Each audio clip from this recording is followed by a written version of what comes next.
Welcome back to Man vs. Meeple, the show where we talk about everything board game related. I am your host, Jeremy Salinas, here to talk to you today about the game Conan. This has been a long time coming. It's been looked forward to for many years. Yeah. It is finally here. David, we played it last night. We're going to give you guys first impressions about our thoughts. First impressions only. There are a lot of scenarios in this. This is a one versus many game. Yep. So for us to give you guys a good thorough review, we're going to have to play it several times. But what we can tell you, how the overall system works. It brings some pretty cool aspects that I haven't seen in other games. I mean, both with the heroes, if you will. Sure. And then the Overlord. Overlord for... Sure.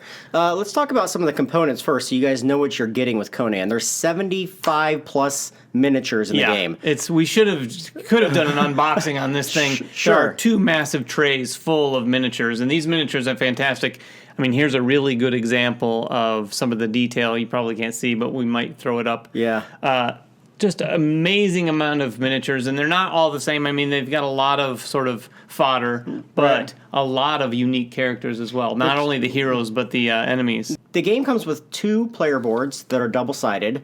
The boards. The boards are huge. The game boards are massive, and like Jeremy said, they're double-sided. We've got this one with 2 ships. I think there's kind of a castle-type area on one, a little bit of a like rustic a hut village. But they're really, really beautiful artwork and huge. If you can get an appreciation on our table here, it is a massive board. One player plays the Overlord. One player plays several players play the heroes. There's 4 heroes in the game, which are all based around the Conan license. The game boards themselves have areas in which you're going to move around. They have areas in the center which give you line of sight. For your ranged abilities. There's a ton of tokens in the game that we found. Some of them are for spawning new minions in. Some of them are treasures. Some of them are stairwells, which will lead to other floors that you could possibly go to. Again, those are all based around the campaign or the scenario that you're playing. And the scenarios range from 2 players all the way up to 5 players, and there's a difficulty level for each of them. We start off right at the top. We start off right at the top. Yeah. Jeremy was the Overlord, and our friend Gary and I were playing the heroes, and we got pretty annihilated. I mean, it wasn't over really quickly, but we were a little foolhardy at first, and really took it pretty rough. Well, you guys rushed into combat. We rushed into combat, which I found in most miniatures games probably not the best thing to do right off the bat. So the cool portion about the game is the way that the actions work. Yes, I mean, talk about the Overlord first. The unique portion of the game. So when the Overlord sets up, he's going to set up, depending on the scenario, a number of minions or creatures that he'll be able to use. And all of these are tiles that will move underneath these numbers. And there could be 4 creatures or there could be a total of 8, depending on the scenario that you're playing in. On these areas will be crystals, which will power your abilities to use things. So on a Overlord's turn, 2 things happen. One, he's going to recover some of the action points that he's used on a previous turn. And this number actually comes out. And it depends, again, how much he gets depending on the scenario that he's playing, in this case 3. And the second thing he does is he gets to activate any of his 2 groups, depending on how many activation points he had available to him at that round. When he activates, he simply takes that tile on all the creatures of that side, so of that type. So in this case, it's blue pirates, so all of his blue pirates could activate if he uses 2 activation points. The cool thing is this is called the river, and then all these go to the back, and all of them slide up. So for him to use that again in a future turn, it's going to cost him a lot more. So these things start to cycle in and out as the game goes. And there's other special abilities that the Overlord can use too. He can increase movement, he can guard extra, and he can re-roll his dice. What's really cool about that is not only the river mechanic, but the fact that you can actually use the same guy on your next turn, which you can't always do in these sorts of games. You activate them, you have to go through and activate all your groups. In this one, you can activate your tough guy again, but it just costs you a lot. That's really cool. One of the actions you saw in here, which is really kind of neat, is the Crow. The Crow is an event that will happen per scenario. This event is completely dependent upon the scenario that you're playing, plus there's special abilities that the Overlord can have, again, depending on the scenario. Now, you may think that's pretty easy. Simply recover some of your fatigue back and then activate 2 groups of creatures and attack. That's true, but each of these creatures has special abilities that they have. And to denote these, there's all kinds of different kind of skill cards in the game.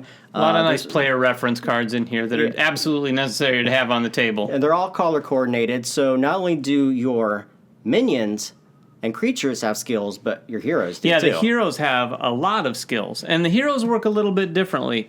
I mean, it uses the same sort of mechanic where you're using these energy, basically crystals, and they're going to be taken from the reserve, which is the green area. And they all start with different numbers. So yeah, the heroes, Conan has 11, this character has 10. And when you use an action, you're going to take one of the crystals and basically I'm going to do a melee attack. So I put it there. It powers that. The cool thing is you can push that to make it more effective. So you can put another crystal there to roll extra die or another crystal to even another move die. Again so you're using your energy and then all of that energy at the end of your turn, like with the Overlord, goes down to the fatigue area. Right. And then again, after you reset, some quantity of that energy moves over from your fatigue back over to your reserve, and that all depends on this cool stance mechanism in the game. At the beginning of each round, the heroes say, "I'm going to be cautious or aggressive."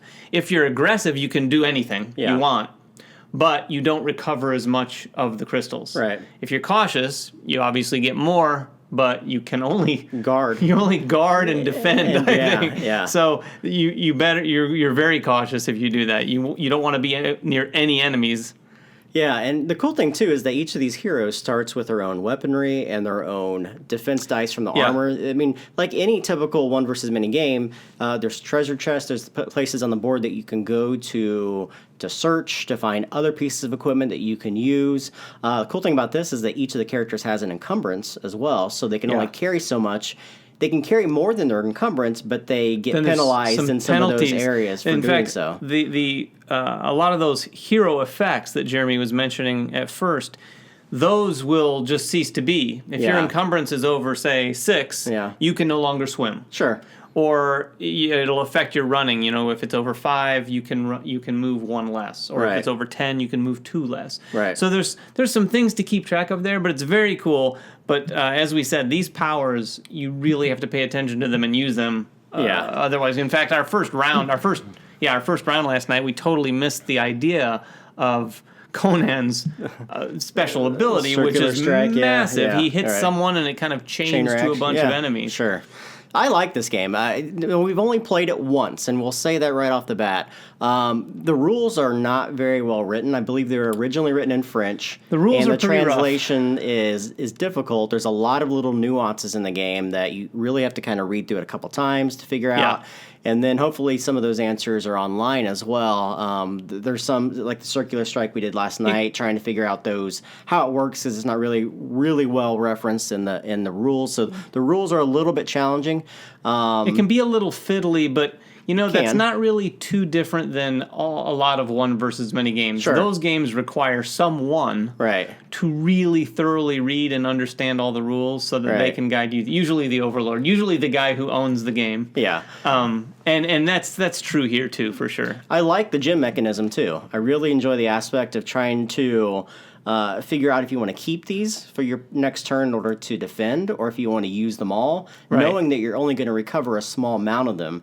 Or you can save up for several turns, defend a couple times, and then go in your next turn with all of your gems, knowing that you're going to have a really good turn to be either on the offensive or to try to push the objectives of the scenario further. Yeah, I would say one thing on the gems, we haven't played a lot of the scenarios. In fact, we just played the one. Yeah. And if there's other scenarios where you can be a little bit more methodical, that'll play out a little bit differently. But in this scenario that we played, you're going to, if you take some damage right away, because Jeremy came after me last night, and I had basically all my crystals over in the wounds, which just don't come back. Right.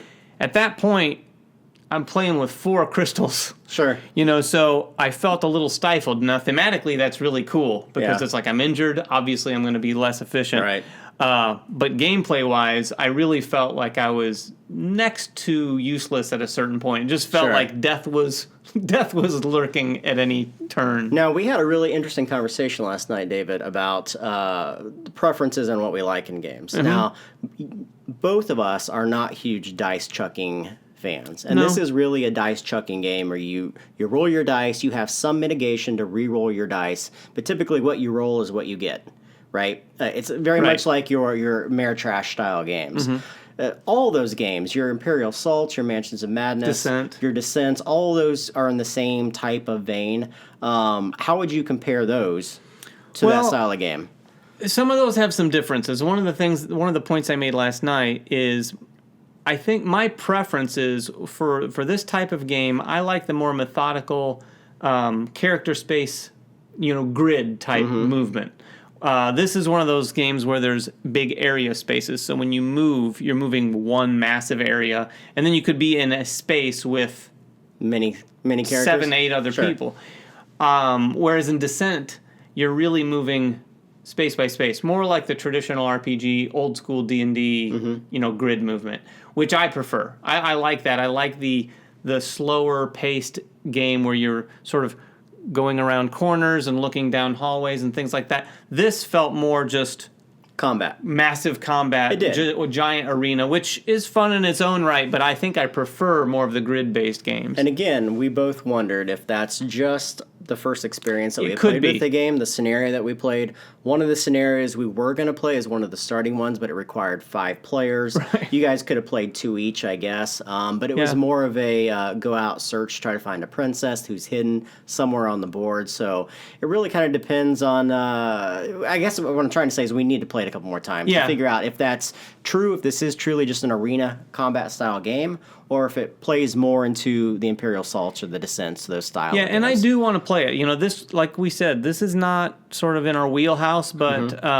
it was an interesting enough experience last night for sure that I'd like to keep playing. I'm really curious, like you said, to see the variety and the breadth of experience that the scenarios hold. And it's super pretty. Oh, it's gorgeous. It's gorgeous. You couldn't get a feel for it, but the tray that Jeremy was holding up for the Overlord is one of the coolest components I've seen in games for a while. Yeah. I mean, it's a nice heavy-duty plastic, and the tiles, we didn't show you, but I mean, there are a ton of creature tiles, just a ton. Right.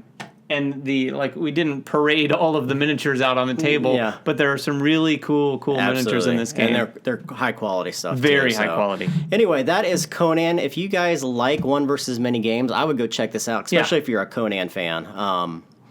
Make sure you guys subscribe to us on Facebook, YouTube, Twitter. Make comments below. All those things. And catch us next time on Man vs. Meeple. Thanks a lot.